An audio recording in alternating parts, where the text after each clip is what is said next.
Bienvenue sur Economia. Le débat de ce soir gravitera autour des derniers engagements du gouvernement. Nous parlerons ainsi de production, d'exportation et de consommation.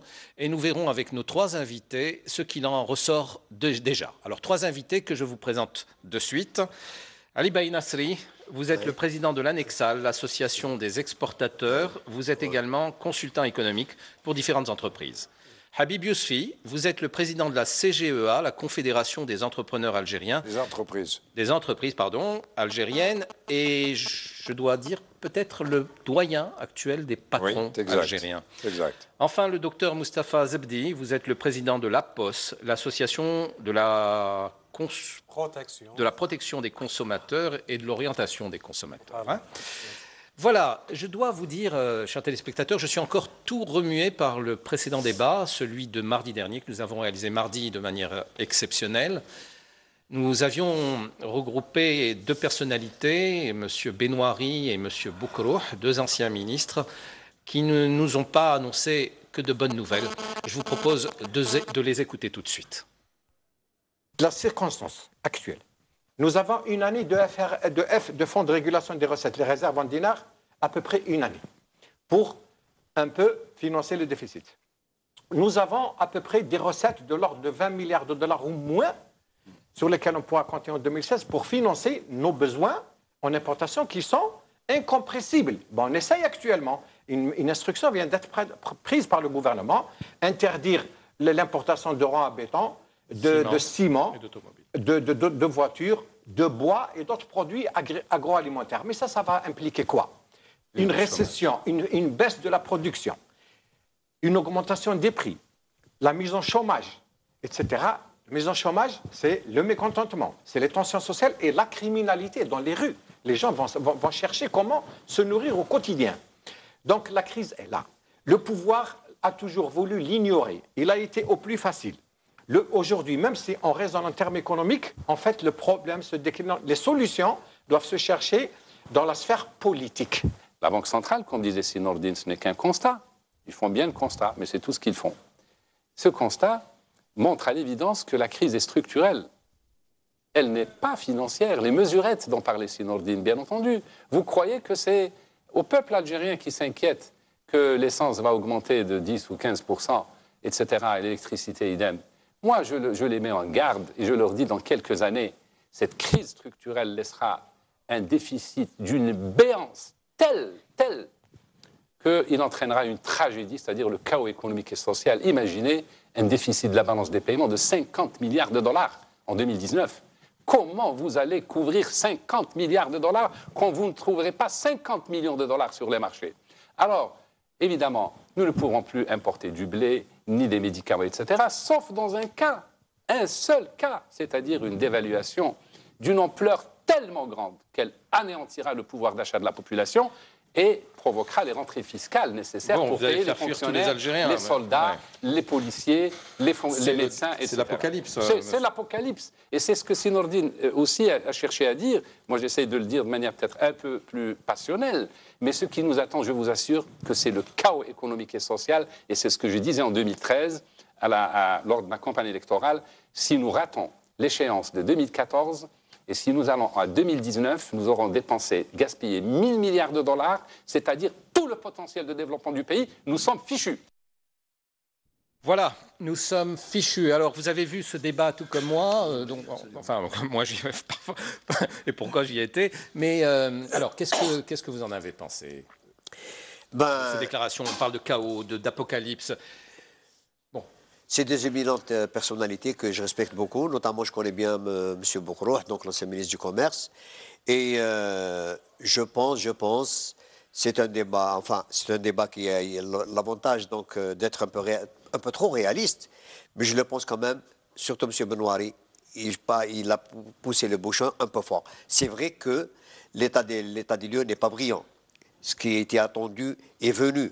Nous avons terminé l'année 2015 d'après les prévisions que j'estime donc donner ici, c'est 51 milliards de dollars d'importation et à peu près 39 milliards de dollars d'exportation. Ça veut dire que depuis plus de 20 ans, nous arrivons avec un déficit de la balance commerciale de l'ordre de 13 milliards de dollars. Est-ce que c'est suffisant? Plus, ajouter à cela la balance donc, des services, nous allons aboutir à un déficit sur la balance des paiements de l'ordre de 20 à 22 milliards de dollars. Alors qu'on était en excédent en 2011 de 20 milliards de dollars. C'est-à-dire en 2011-2015, on a perdu en cours de route 40 milliards de dollars. Il y avait des effets annonciateurs. Si on revient en 2008, je me rappelle d'une instruction qu'avait donnée à l'époque M. Ouihia, le Premier ministre de l'époque, où il disait qu'il faut prendre toutes les mesures pour redresser la situation. C'est un constat. Il est malheureusement des plus pessimistes, disons des plus réalistes, mais en tout état de cause, c'est la réalité algérienne.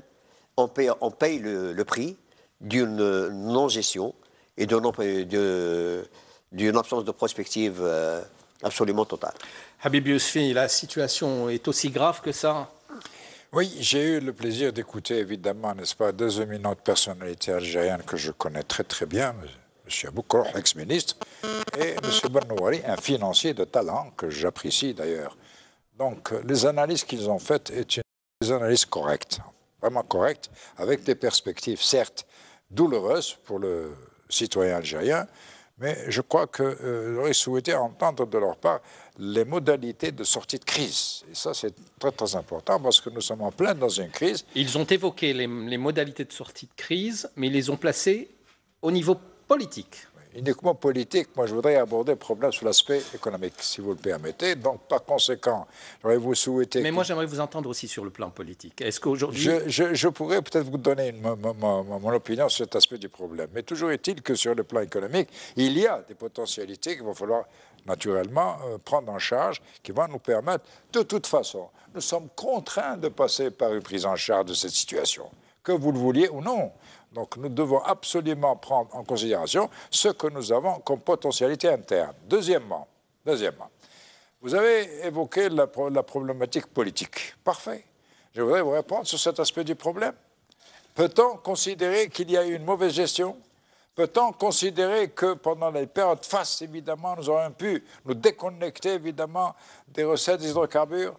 C'est des questions, évidemment, tout à fait fondamentales. Donc, il y a eu mauvaise gestion en la matière parce que nous ne pouvons pas maîtriser les prix, évidemment, d'exportation des hydrocarbures. Donc, par conséquent, on aurait pu, par le passé, considérer que nous avons d'autres potentialités qui pourraient nous permettre, évidemment, de ne pas, évidemment, affronter des situations difficiles, n'est-ce pas, telles que nous la vivons actuellement. Donc, il va falloir remobiliser notre capital potentiel pour aller vers une sortie de crise. Et à la suite de cela, on peut élaborer une stratégie qui va nous permettre, évidemment, d'aller vers un développement correct. Est-ce qu'on peut quand même essayer de serrer les choses? Est-ce que vous pouvez nous dire par quoi il faut commencer ou ce qu'il ne faut surtout pas faire actuellement et qui est fait actuellement? J'aimerais savoir, parce qu'il y a beaucoup de choses qui sont à faire. Oui. Mais quelle est l'urgence? Vous savez, dans l'étape actuelle des choses, il y a eu des décisions qui sont très, très importantes qui ont été prises et que peut-être nous ne partageons pas. N'est-ce pas, dans le cadre de la gestion de cette crise. Il y a une crise, d'une façon ou d'une autre. Donc, ce que nous voulons faire dans l'étape actuelle des choses, c'est commencer par déjà mobiliser nos potentialités à travers les acteurs économiques. Donc, il va falloir aller vers une politique de sensibilisation pour que les gens puissent comprendre que nous avons des potentialités. Elles existent. D'une façon ou d'une autre. Vous allez dans le cadre, évidemment, d'investissement agricole, vous avez une potentialité. Vous allez dans le cadre de l'industrie agricole, vous avez des potentialités. Vous allez dans le cadre du tourisme, vous avez des potentialités. Donc, il ne faut pas se désengager dans cette affaire. Il faut se mobiliser. Et il s'agit naturellement de relever le défi, c'est tout. Et dans cette perspective, j'estime que dans l'étape actuelle des choses, il y a une priorité, celle d'expliquer d'une façon claire et nette la nécessité, évidemment, de changer, évidemment, de démarche. Est-ce qu'au niveau politique, il y a cette... Changer de démarche. Il n'y a plus, évidemment, de programme, il y a un programme économique, et il y a un problème important à régler, la crise à laquelle nous devons faire face. Voilà. Actuellement, c'est la stratégie... Donc actuellement, au niveau des pouvoirs publics, oui. Vous ne sentez pas cette prise en charge? Non, pas du tout. Nous sentons simplement cette volonté exclusivement d'essayer de rafistoler, je dis en toute honnêteté, entre parenthèses, s'ils veulent, naturellement, le budget, évidemment, de l'État. par quelques mesures qui réellement ne répondent pas d'une façon réelle à la situation. Monsieur Zebdi, alors vous représentez les consommateurs, donc bon, la charge est sur eux actuellement et s'ils ont regardé l'émission, ils ont dû avoir très peur. Alors, qu'est-ce que vous pensez de tout ça? Justement, ça c'est un débat qui était intéressant. C'est un débat qui, moi personnellement, c'est un débat qui m'a fait peur. Bon, j'espère qu'ils auront tort dans leur explication, parce que les répercussions seront très, très, très graves. Actuellement, c'est vrai que le simple citoyen commence à sentir les répercussions de cette crise. Il faut citer qu'en 2015, il y a eu une dévalorisation du dinar de plus de 20%. Avec la loi de finances actuelle et ses répercussions. Ce n'est pas des répercussions directes, mais il y a eu je dirais que certains opérateurs profitent de l'occasion pour augmenter une marge de bénéfices. Déjà. Et déjà, oui, quand la loi de finances était juste un avant-projet, il y a eu des hausses. On a même entendu parler de certaines associations qui parlaient d'une hausse dans le transport, qui parlaient d'une hausse dans certains produits essentiels, fruits et légumes, etc. Donc actuellement, on commence à sentir sincèrement cet impact. Et je dirais c'est des hausses, je qualifierais ces hausses de hausses sauvages.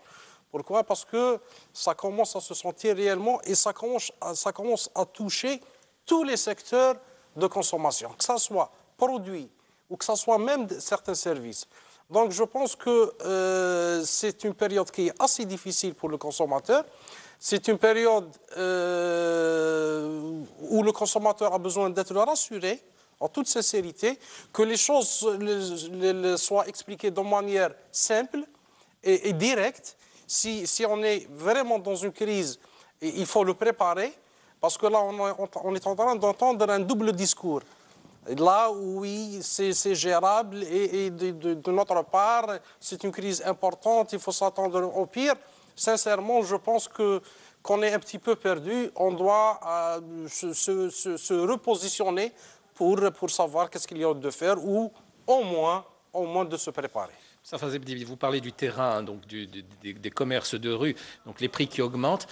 Est-ce que dans le même temps, vous avez le sentiment que le commerce, le ministère, le département du commerce agit? Est-ce qu'on voit ces hommes sur le terrain? Est-ce qu'il y a des contrôles? Est-ce que vous qui êtes en relation aussi avec le ministère? Oui, le problème c'est que on a opté pour une économie de marché libre, c'est-à-dire la loi de l'offre et la demande, entre guillemets, loi de l'offre et la demande. Donc, les autorités de contrôle ne peuvent intervenir que pour les produits subventionnés et les produits réglementés, c'est-à-dire transport, lait, pain, farine, etc. Pour le reste... Sur l'affichage des prix, par exemple. Oui, ils peuvent vendre un produit. Parce que quand on affiche les prix, bien sûr, on exagère moins. Non, je suis tout à fait d'accord avec vous. D'ailleurs, on l'a déjà expliqué une fois que l'affichage des prix contribue à diminuer le coût du produit ou du service de 10%. Ça, c'est important. Ça pousse un petit peu à la concurrence au lieu de cacher les prix. Mais il faut dire que le problème, c'est que beaucoup de produits, à part ce qui est subventionné, c'est la loi de l'offre et la demande, c'est-à-dire le commerçant peut mettre le prix qu'il veut. Malheureusement, c'est ça. Actuellement, il y a des hausses qui n'ont aucun rapport avec la loi de finances. Je citerai l'exemple des stations d'essence, là où il y a les toilettes publiques qui ont connu une hausse de 50%. Là, je me demande, est-ce que ça consomme du carburant? Donc,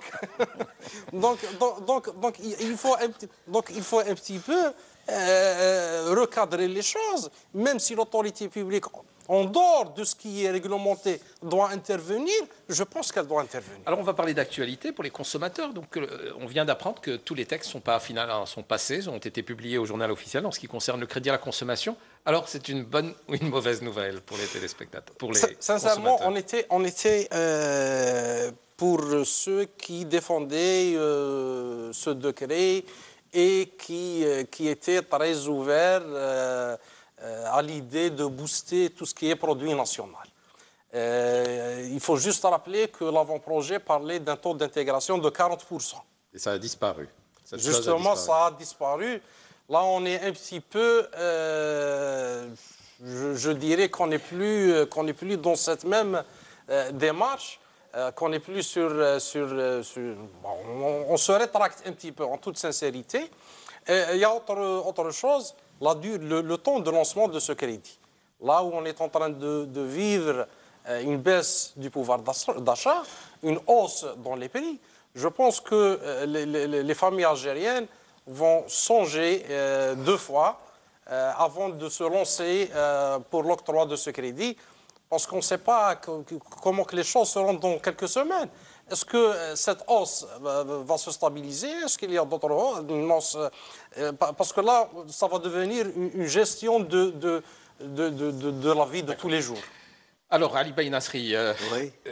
qui c'est qu'on essaye de favoriser finalement à travers ce texte? Est-ce que c'est le consommateur qui va pouvoir bénéficier donc d'un accès plus facile aux produits qu'il souhaite acheter, ou est-ce qu'on veut faciliter la vie à des producteurs, mais qui ne sont peut-être pas les bons producteurs?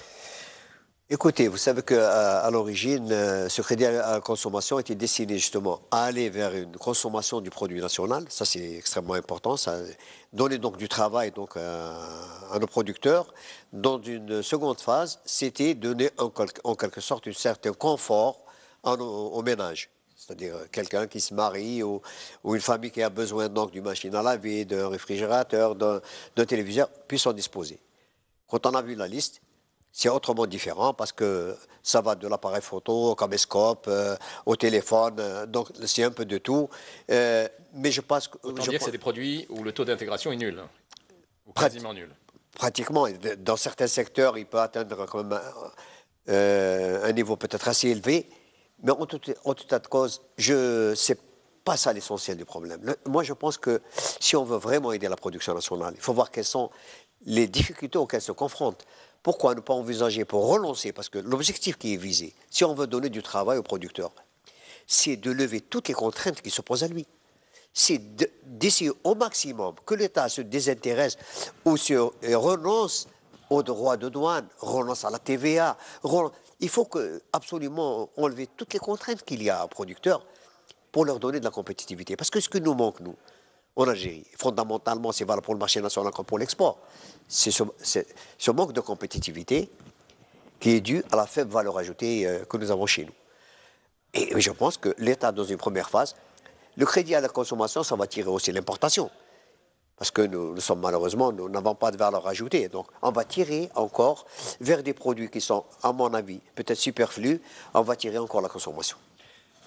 Alors Habib Yousfi, sur le crédit à la consommation, votre avis là-dessus? Écoutez, mon opinion a été déjà émise il y a quelques mois sur cette affaire. Nous sommes contre, évidemment, le crédit à la consommation, pour des raisons très simples. Une partie a été évoquée par mon ami Nasri, n'est-ce pas? Mais l'essentiel est que on ne peut pas, évidemment, aller vers un endettement des foyers. Il faut comprendre que la démarche est une démarche qui est fausse, dans la mesure où, si nous considérons que dans un foyer quelconque, le salaire moyen familial tourne autour de 40 000 dinars, et s'il y a un vœu pour acheter un produit qui coûte 15 000 dinars ou un peu plus, l'échéance de 10 000 dinars est obligatoire pour pouvoir absorber le crédit. Donc, on va pratiquement vers une situation difficile. Deuxième élément qui est très important, l'éligibilité des produits ne contient nullement la possibilité de bien comprendre, évidemment, quelle est la plus-value à l'intérieur du produit. Troisième élément, quelles sont les entreprises qui ont été éligibles, n'est-ce pas, au crédit à consommation. Il y a quelque chose qui tourne par rond dans cette affaire-là. Pourquoi? Pour une raison bien simple, c'est qu'on autorise l'importation de pièces détachées pour construire un produit éligible à la consommation du crédit. Ça n'a pas de sens. D'accord, bien sûr. On peut monter n'importe quel produit. Il est éligible. Alors, je ne vois pas en quoi ça peut aider l'entreprise. Je ne vois pas en quoi, évidemment, l'idée de promouvoir le crédit documentaire sous cet aspect, il est bon le crédit, mais sous cet aspect, ce n'est pas valable. Je suis désolé, j'ai déjà parlé de ce problème-là à plusieurs reprises. Premièrement, l'auteur de ce crédit documentaire, ce président, le secrétaire général du GTA, s'adresse aux travailleurs ou à la population algérienne? La question se pose. Si c'est pour les travailleurs, on peut concevoir une autre analyse. Mais si ça va vers le peuple algérien, c'est un aspect politique. Je suis désolé. Donc, par conséquent, en ce qui nous concerne, nous sommes contre, évidemment, le crédit documentaire. Vous avez été associé à ces discussions et vous dites que vous avez donné plusieurs fois votre avis. Oui, j'ai donné mon avis à plusieurs fois sur cet aspect, sur cette approche, parce que j'estime que nous ne sommes pas du tout, dans l'étape actuelle, prêts à aller vers le crédit de la consommation. Chaque entreprise, lorsqu'elle a investi dans le créneau où elle gravite, elle a fait son étude particulière sur le marché et sur le marketing pour pouvoir aboutir à la vente de ces produits. Si on nous dit que le crédit de la consommation va faire marcher l'entreprise, va faire donner à l'entreprise la possibilité de vendre ses produits, je dis non, c'est faux.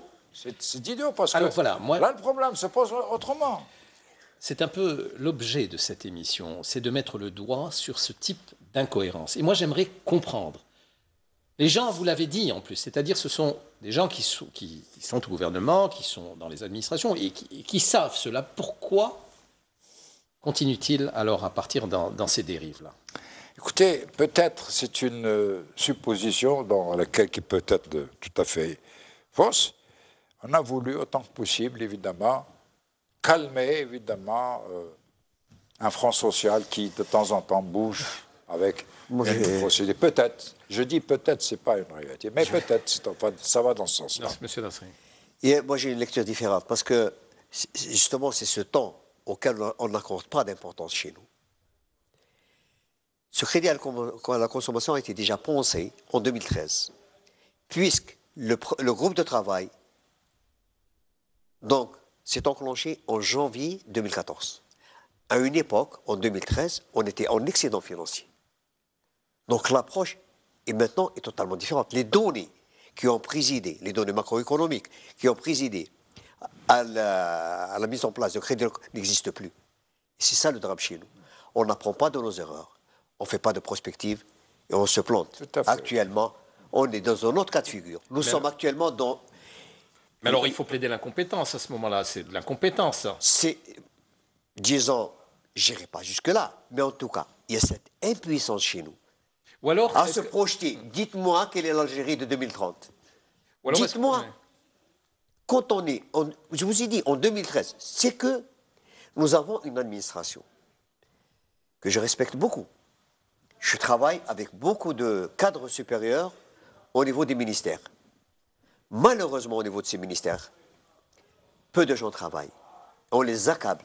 Les meilleurs, ils sont peu nombreux et on les accable de travail. Ils sont excellents. Mais cette administration, à ce jour, elle est impuissante à traduire dans la réalité toutes les données.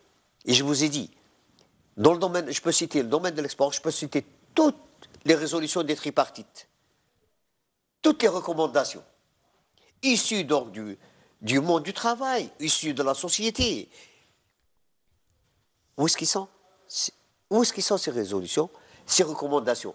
On a toujours, le patronat a toujours mis en garde, justement, le chemin suivi. Et pourquoi? Je reviens donc sur disons, la réforme politique. Il faut absolument réformer l'État. Le mode de gouvernance, la construction de la décision économique, de la stratégie économique en Algérie, elle est à faire. Il n'y a aucune obligation de résultat. Le choix des ministres, le choix des secrétaires généraux, tous les choix sont faits selon une méthode et sans obligation de résultat. Je vais vous les donner la parole. Il ne faut peut-être pas généraliser. Je ne généralise pas du tout. Il y a des compétences. Mais même ces compétences, même si elles sont là où il faut, est-ce qu'elles ont les mains libres? Est-ce qu'un ministre, une fois qu'il est compétent dehors, lorsqu'il est ministre, est-ce qu'il dispose de cette liberté-là? Est-ce qu'il peut mettre sa compétence en pratique? C'est tout l'environnement qui est en C'est l'environnement. Je peux rebondir sur ce sujet. Je vais vous donner la parole. J'ai promis la parole. Non, parce que là, je pense qu'il faut être un peu juste. Le fait de jeter en bloc toute l'idée ou le projet de du crédit à la consommation, c'est un peu injuste. Pourquoi? Et il faut dire que l'idée du retour du crédit à la consommation était proposée où il n'y avait pas cette conjoncture actuelle.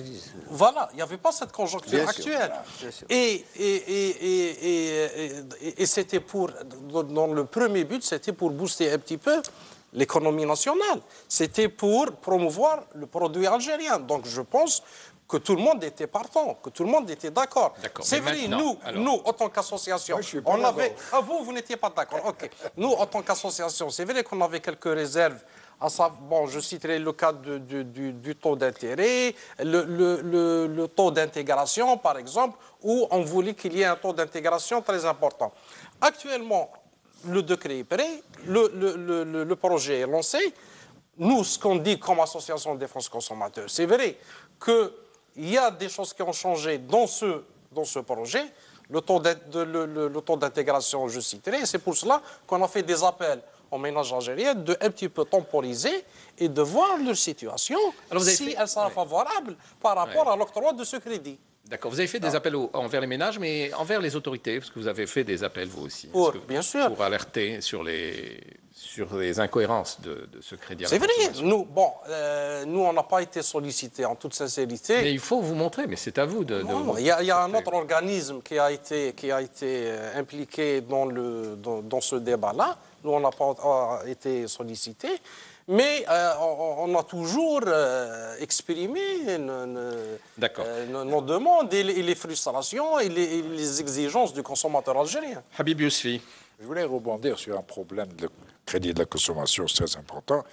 Une chose qui a été relevée, ça m'a fait plaisir, mais il y a un élément fondamental dans le cadre, évidemment, de la conduite des affaires économiques et sociales.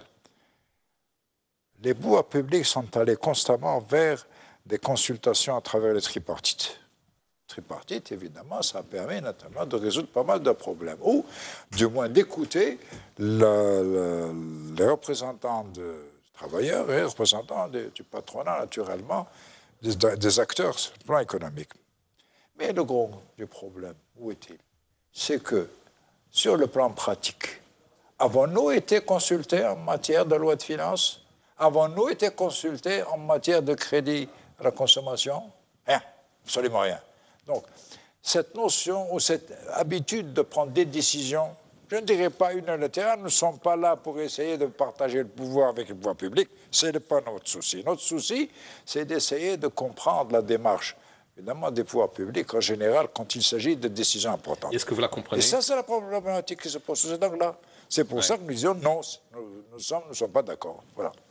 Donc vous ne comprenez pas la démarche toujours? Non, je comprends très bien la démarche, mais malheureusement, je regrette qu'il n'y a pas eu de consultation sur cet aspect du problème. Il y a un problème de communication. Ça a été même... Oui, non, de manière générale. De manière générale, c'est que même on a lu avec attention ce qui a été dit par la présidence de la République, c'est qu'il faut qu'il y ait plus de communication avec les citoyens. Il faut leur dire la vérité. Ça, c'est deux faits. Malheureusement, sur le plan pratique... Je suis tout à fait d'accord avec vous. Mais il y a une notion très importante. Je vais vous citer un exemple concret, n'est-ce pas, qui touche à notre domaine, qui a pratiquement ratatiné, je dis bien le mot ratatiné, près de 80 000 PME-PMI. Et il s'agit du crédit documentaire. À l'époque, monsieur le ministre actuel, Khalfa, faisait partie d'un comité avec le patronat qui demandait coûte que coûte de le supprimer, de permettre aux PME-PMI, n'est-ce pas, d'acheter leur intrant à travers le crédit fournisseur et non pas avec le crédit documentaire. C'est clair? Rien à faire. Alors, à la suite de cela, plus de 80 000 entreprises ont mis le clé sur le paillasson. Si la concertation était antérieure à la décision, on serait démarré. C'était la loi complémentaire de 2009. C'est la qualité, voilà. Ça revient à la qualité de la construction d'une décision économique. Voilà. Quand des gens disent que l'Algérie, c'est nous, quand ils considèrent que l'intérêt de l'Algérie, c'est seuls eux qui la connaissent et qui ne tiennent pas compte justement des avis contraires. Absolument. La LFC 2009 a planté le décor, la suppression, donc tout ce qui a été applaudi à l'époque, est décrié maintenant. Et on peut dire que quelquefois, c'est les mêmes personnes. Moi, je voudrais revenir sur une chose, donc sur ce qu'avait dit M. Benouari sur la gestion. Qu'est-ce qui a été décrié? Pardon? Par exemple? On a dénoncé le Crédoc, après. Il a été dénoncé au moment même où il a été pris. Par le patronat. Par le patronat. Mais je dis des gens qui... Certains patronats. Voilà. Le nôtre l'a désolé, non plus. Mais voilà, il y a eu des améliorations. On a dit pas de problème. Quels étaient les motifs. Assurer la constabilité, la transparence, la réduction. Contrôle de fluidité, évidemment. Voilà. Mais c'est ça, fondamentalement, c'est ce constat qu'on fait. La LFC 2009 devait réduire les importations. Effectivement, en 2009, on a importé pour 39 milliards de dollars. Et monsieur le ministre de l'époque avait dit l'objectif, réduction de 3%. Qu'est-ce qui s'est passé? De 39 milliards, on est remonté à 41, à 47. Et on a terminé en 2014 à 58. C'est ça la règle. Quand un gouvernement prend une décision, la réalise sur le terrain, il n'évalue pas, il ne corrige pas, le résultat est là. Alors, je vous ai souvent entendu, Habib Youssfi, dire que la loi de finances, pour encore en parler, n'était pas pour motiver la croissance, qu'elle prétendait peut-être équilibrer les budgets, mais qu'elle ne motivait en aucun cas la croissance. Pourquoi ? Non, c'est une loi de finances qui, naturellement, avait pour objectif, évidemment, d'essayer de diminuer le déficit budgétaire, c'est tout, simplement, et faire face à la situation. Donc, la série de taxes qui a été évidemment élaborée va pratiquement à l'encontre des besoins de la société, voilà, parce qu'elle a un impact négatif sur la société et sur les acteurs en particulier. C'est simple. Le frère vous a parlé, évidemment, n'est-ce pas, des prix qui ont flambé et qui, naturellement, sont venus impacter les budgets familiaux. Et c'est d'importance. Et d'un autre côté, au moment même où nous avons constaté un glissement important du dinar. Donc, c'est une situation très difficile. Très difficile. Ces mesures ne rentrent pas dans un cadre adéquat. On aurait voulu que ces mesures puissent évidemment être progressives. Ça permettra de réduire le fort impact sur les budgets des familles. Mais dans l'étape actuelle des choses, ça touche aussi bien l'opérateur économique que aussi bien les foyers. Quand vous prenez un exemple concret, un fellah. Un fellah, naturellement, qui a ses cultures, et naturellement, il commence à arroser ses cultures avec une pompe qui marche au gasoil. Automatiquement, il a un impact sur sa récolte, un impact sur le produit qu'il a cultivé. Automatiquement, évidemment, ça arrive au niveau des marchés, et là, il y a une flambée de prix. Automatiquement. Moi, je pense que... Le foyer en souffre. Mais il faut pas être... Le problème est là. Il ne faut pas être totalement négatif. J'ai terminé votre question. Oui. Il y a naturellement une inflation qui s'opère automatiquement. Une inflation que nous ne pouvons pas maîtriser. C'est normal parce que c'est un levier. Lorsqu'il y a donc... on va réduire les importations, la parité d'échange est un levier. Donc, artificiellement, on dévalue donc le dinar et ça fait augmenter les prix. Automatiquement, donc ça agit sur le pouvoir d'achat et on va vers la récession économique parce que les entreprises vendent moins. On sent déjà sur le terrain qu'il y a une récession. Beaucoup d'entreprises, donc qui sont surtout situées dans l'agroalimentaire, commencent à sentir que l'achat ne suit plus comme il était. Et là, je prends la dernière décision, comme l'importation on limite les importations à 150 000 véhicules alors qu'ils étaient à 450 000. Donc c'est le tiers. Donc les gens qui avaient des ambitions d'ouvrir des showrooms, ils ne vont pas le faire. D'autres qui ont des showrooms un peu surdimensionnés, ils vont les fermer. Ça va entraîner aussi du chômage. Moi, il faut dire aussi qu'il y a eu des avancées. Comme avancée, je citerai la décentralisation.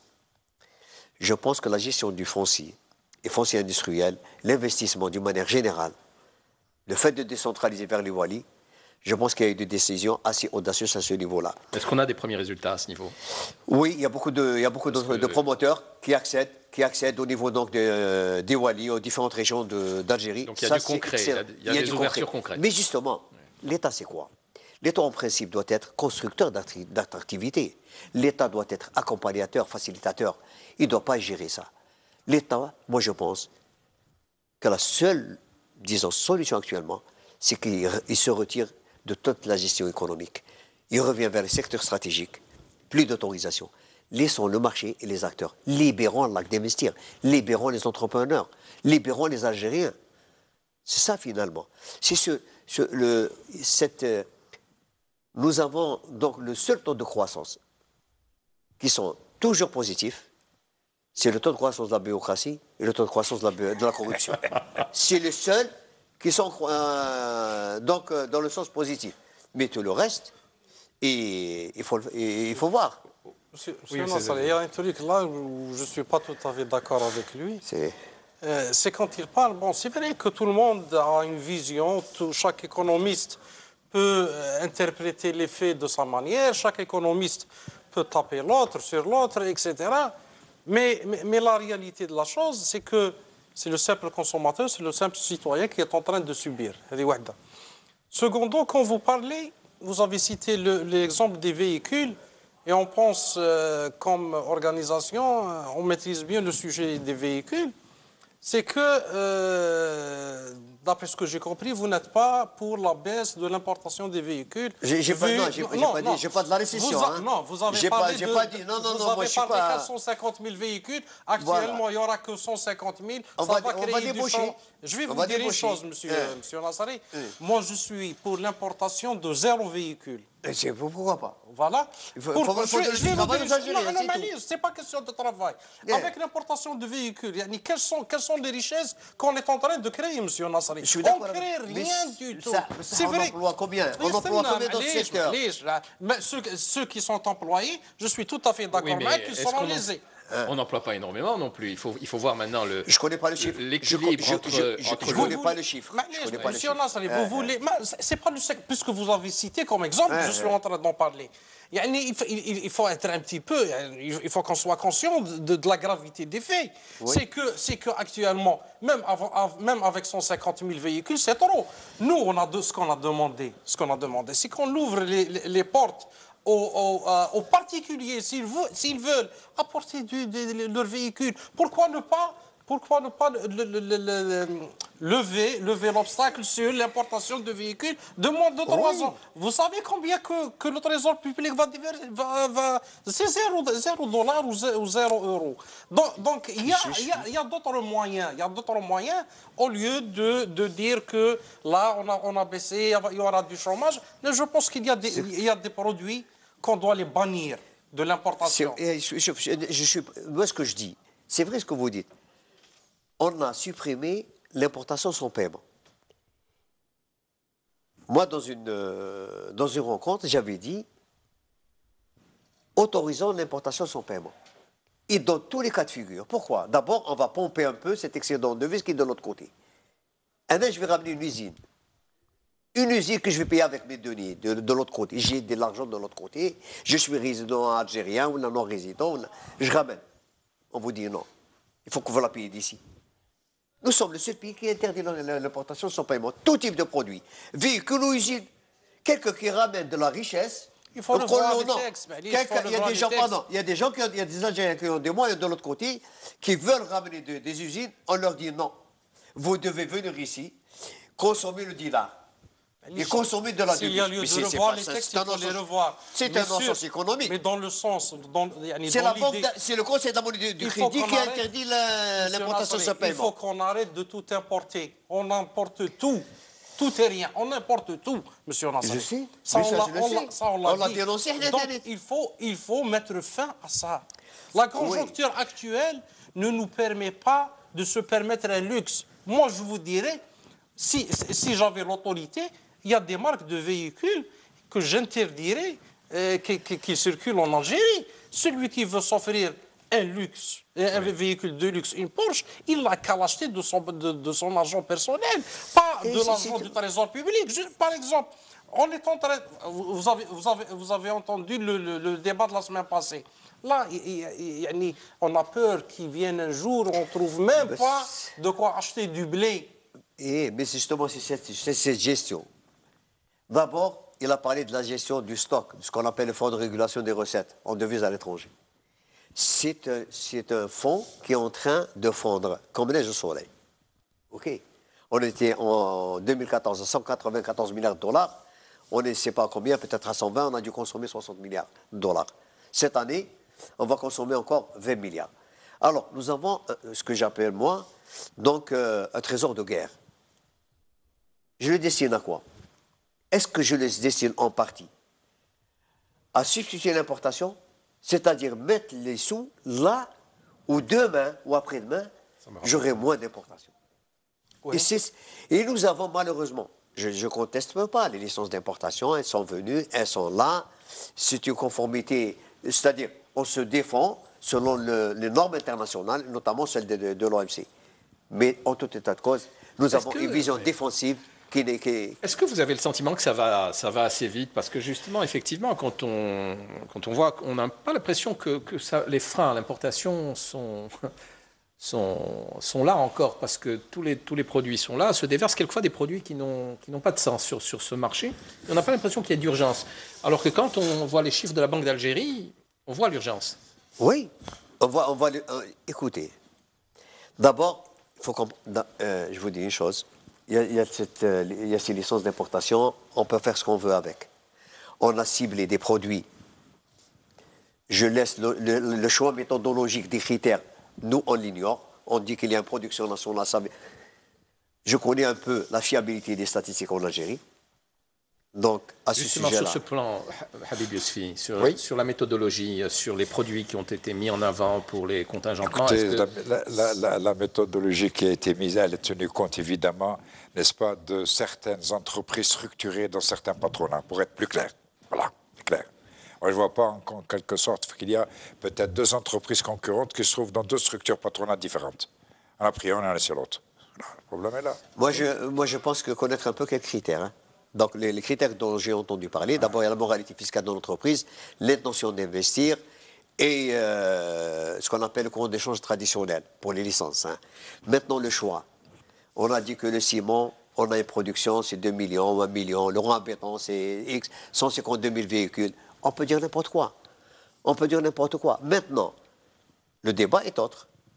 Quand vous dites tel 152 000 véhicules, les gens qui produisent, je prendrai le cas de Renault, est-ce que ça vient en moins, ça vient en plus, ça vient... Mais fondamentalement, cette vision défensive, elle n'est pas suffisante. Il faut qu'il y ait les deux leviers. L'offensif aussi.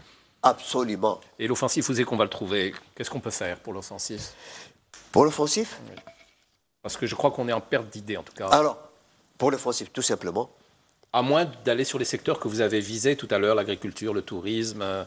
Mais d'abord, il faut y aller. Réduire les importations, ce n'est pas une fin en soi. Aller vers la substitution, c'est une nécessité. J'ai souvent cité, très souvent cité... Monsieur Nasri, Habib Youssfi vient de faire une déclaration qui est importante. Il ne sent pas une légitimité dans la méthodologie. Donc est-ce qu'il y a un problème aussi à ce niveau-là? Parce que c'est important pour rétablir, encore une fois, cette confiance sans laquelle on ne peut pas fonctionner. En principe, selon les règles de l'OMC, sur lesquelles on s'est basé, l'OMC a mis en place les licences, justement. Pourquoi? Pour permettre aux pays de se défendre d'une manière équitable et transparente. Il y a un critérologie qui a été avancé. Vous avez l'impression que c'est transparent? Moi, je ne parle pas de transparence, de quelque chose que j'ignore. Mais en tout état de cause, nous sommes dans un pays, vous savez que le relationnel compte beaucoup. Donc, je ne vais pas aller dans le sens de Habib Youssfi, peut-être qu'il est mieux passé que moi, il connaît beaucoup de choses que je connais, que j'ignore totalement. Je suis tout petit par rapport à lui, mais en tout état de cause, on attend justement ces critères, on attend le choix qui ont été arrêtés, et surtout, comment que ça va se passer sur le terrain. Il ne faut pas seulement attendre, M. Nassari. Qu'est-ce qu'il faut aussi proposer. Il faut proposer, il faut... Le choix est arrêté, le choix est arrêté. La liste, elle est encore ouverte. Quel choix? Le choix n'est pas encore fait, c'est le début du choix. Les critères ont été arrêtés, mais les critères ont été arrêtés déjà. À des points, je vous le dis. Hein. Mais le choix des produits, pas encore. Le choix des produits, qu'est-ce qu'il dit là? Qu'est-ce qu'il dit le décret, qu'est-ce qu'il dit? C'est une liste arrêtée par une commission, actuellement fixée à 3. Pourquoi à 3? Parce que c'est les 3 produits où il y a eu consensus au sein du gouvernement. C'est un des consensus. C'est là où on a des chiffres plus ou moins fiables. Il reste maintenant des produits agricoles et agricoles transformés. Ça Mais va comment être fait-il qu'il n'y ait fait. pas de consensus? Pourquoi il n'y a pas de consensus? Les Hein? choses ne sont pas aussi claires que ça. Non, parce que Pourquoi? nous avons, c'est Ou est-ce que pas c'est- une honte de le dire, nous avons un problème de fiabilité des statistiques en Algérie. Qui fait quoi, combien, quel... Fiabilité des statistiques, et on n'a pas aussi un jeu des lobbies qui s'exerce? Le lobby existe. C'est clair? D'accord. Sur la loi de finances, les entreprises publiques qui pourraient être donc privatisées, c'est une chose qui vous a... Vous faites partie de ces personnes qui sont beaucoup inquiètes par rapport à Je cette vois que vous disposition. suivez l'actualité d'une façon bien précise, hein, puisque vous parlez de la loi de finances et le secteur public privatisable, entre guillemets, hein, en fait. Nous sommes contre la privatisation de certaines entreprises. Certaines entreprises. Nous avons été les premiers à dénoncer cette opportunité qui a été ouverte à un lobby. On dit en toute honnêteté, parce qu'évidemment, il y avait une vision, nous avons décelé une vision de ce lobby pour s'accaparer de certaines entreprises Mais, publiques. oui, mais est-ce que vous avez des... Donc, nous avons pratiquement dit niet, pas question. Mais quels sont vos indices pour, Alors, pour nous avons viser- proposé en contrepartie dans cette affaire-là cette possibilité, évidemment. Pourquoi on veut privatiser ces entreprises? Parce qu'elles ne sont pas rentables, parce que l'État est en train de financer. L'État a voulu les privatiser pour une raison bien simple, c'est qu'il a constamment financé ces entreprises qui n'étaient pas fiables. Mais pourquoi elles n'étaient pas fiables? Parce qu'évidemment, n'est-ce pas, le management n'était pas adéquat. On n'a pas choisi les hommes nécessaires pour faire booster ces entreprises qui, naturellement, évidemment, pourraient aller. Oui, mais de c'est pas un l'avant. peu trop tard maintenant? Non, on peut récupérer. On parle de SNVI qui vient de recevoir un crédit fort important pour qu'on redémarre. SNVI pourrait être privatisé, était offert à la privatisation. Et c'est important, ça. Et vous êtes contre la Non, privatisation je de la suis SNVI? contre dans ce contexte. Est-ce Dans ce contexte oui. en particulier. est-ce Pas que de vous façon aussi... générale. Oui, oui, monsieur, bon, rapidement. Oui. Privatiser les actifs ou privatiser la gestion. Pendant longtemps, on a demandé à ce que la gestion des entreprises publiques soit conçue de façon tout à fait Le privée. problème algérien, le C'est problème tout. est là. Privatiser les actifs, c'est un autre débat. En tout état de cause. On peut commencer, il y a des priorités. Il y a il y a actuellement des entreprises fermées. L'État peut donner des concessions. Très bien. Je voudrais...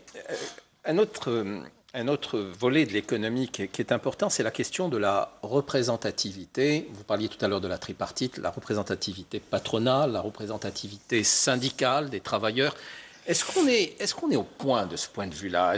Et pourquoi aussi cette difficulté à vous rassembler en tant que patronat pour aller question. ensemble dans la bonne direction? Qu'est-ce qui se question. passe? Excellente question. Je vous remercie. Elle est très intéressante à débattre. La fournir au débat avec un grand plaisir. Étant l'organisation doyenne, je connais la problématique. Vous savez, il y a une loi, la loi 90-11, qui détermine quelle organisation patronale peut participer à un dialogue dans le cadre tripartite ou bipartite. Ça suppose de remplir des conditions spécifiques. Représentativité à l'échelle du territoire national et non pas à l'échelle d'une région, d'une wilaya. Et d'un. Enfin, De 25 deux- wilayas. Comment 25 wilayas, il faut être au moins 25 wilayas. parce qu'elle les connaît. Donc, deuxième élément qui est très très important. Chaque organisation a une plateforme, une vision correspondant aux opérateurs économiques qui l'ont rédigée pour essayer d'être un partenaire des pouvoirs publics. Or, cette vision diffère d'une organisation à l'autre. Vous vous posez la question sous la forme d'une union patronale. Nous avons fait une approche, mais malheureusement, nous n'avons pas abouti. La seule approche qui a abouti, c'est une coordination. À l'époque, M. Ouyahia était chef du gouvernement. Nous avons eu une bipartite, et non pas une tripartite. Donc, nous avons rassemblé sur des sujets spécifiques pour essayer d'aller ensemble. L'avant-dernière tripartite, nous sommes réunis avec l'ensemble des opérateurs économiques qui étaient invités à la tripartite et qui n'ont pas le caractère syndical. Car ceux qui participent à la tripartite, ce sont des structures à caractère syndical et qui ont le droit de grève. Donc, par conséquent, il s'est régi par une recommandation. Vous voulez dire que ce n'est pas le cas du FCE? Non, j'arrive. Et c'est le cas en ce qui concerne la recommandation du BIT qui est contraignante et que l'Algérie a ratifiée. Donc ça suppose qu'il doit y avoir un dialogue correct qui puisse permettre de réunir ses partenaires. Donc, par conséquent, Si chaque partenaire a une vision différente, il ne aussi peut pas y avoir une approche correcte en ce qui concerne évidemment une coordination ou une union du patronat. Ben loin, problème. Il ne peut pas avoir une question de culture aussi. Dans l'étape actuelle des choses, si on veut analyser la problématique, je suis désolé, nous sommes très loin de pouvoir évidemment mettre en place une coordination. Parce que la vision est différente et les principes sont différents. Mais alors, donc alors là, vous êtes loin de donner l'exemple aussi, Non, parce qu'on ne peut pas tout mettre aussi sur les pouvoirs publics. Non, pas du tout. Pas du tout. Oui. Les principes, je termine. Les principes sont différents. Si je prends le cas évidemment du Forum des chefs d'entreprise, le premier constat que je fais, une organisation à caractère privé qui contient des entreprises publiques, alors qu'il y a sur le terrain une organisation patronale qui s'appelle l'UNEP et qui est l'organisation des entreprises publiques. Alors pourquoi les autorités ont confirmé l'autorisation aux entreprises publiques d'adhérer au Forum des chefs d'entreprise? Oui, mais rien ne l'empêche. Il faut par contre s'interroger pourquoi elles ne vont peut-être pas à l'autre organisation. La question a été posée au Premier ministre dans cette affaire, au chef du gouvernement. Il a dit il faut laisser le choix aux entreprises d'adhérer aux organisations qu'elles veulent. D'accord. Un mot sur le syndicat des travailleurs. Est-ce que là aussi, il n'y a pas des choses à revoir? Alors, au syndicat des travailleurs, le problème, je peux vous l'exposer de façon claire, c'est pas difficile, n'est-ce pas? Je respecte énormément cette structure parce que c'est une structure, évidemment, qui a commencé la lutte pendant l'indépendance, au cours de la révolution pour l'indépendance du pays. Mais est-ce qu'elle est légitime aujourd'hui? Beaucoup de gens sont morts pour cette organisation et d'autres, évidemment, ont assumé des responsabilités. Je suis désolé, je suis pour cette organisation. Je veux évidemment qu'elle participe constamment au dialogue. Mais je regrette évidemment actuellement, n'est-ce pas, la responsabilité de cette structure par une personne qui, naturellement, a un vocabulaire qui ne tient pas la route. Je suis désolé. Monsieur Narcy, et on termine là-dessus. Non, pour revenir justement à cette culture. Oui. Non, pour les organisations patronales. Oui. Moi, j'ai eu donc un petit essai. Lors de la LFC 2009, j'ai essayé de fédérer des organisations patronales sur un dénominateur commun. Contester donc, la décision donc, du Premier ministre de mettre en place le CREDOC. Très bien. Je n'ai pas pu le faire. Très bien. Monsieur Zebdi, je suis désolé, merci. Juste une chose, il a dit tout à l'heure qu'il était... On parlait du voyage, évidemment, à Berlin tout à l'heure, vous avez posé la question, non? Il a dit que vous étiez plus petit que lui. Vous pouvez nous rappeler quel est votre âge aujourd'hui? Vous qui êtes le doyen des patrons. Oui, s'il vous plaît. Vous savez, je suis très jeune, en fait. Hein. Vous savez pas. Ben oui, avec le maquillage qu'on vient de faire. Non, sans maquillage. Alors, on a l'âge de ces artères en particulier. Je vous donne mon âge, c'est pas un secret pour personne, 87 ans. Très bien. Voilà, alors on vous souhaite longue vie à tous d'ailleurs, même si le pouvoir d'achat ça va s'amenuiser certainement les prochains mois. Je vous remercie de votre attention et je vous dis à samedi prochain.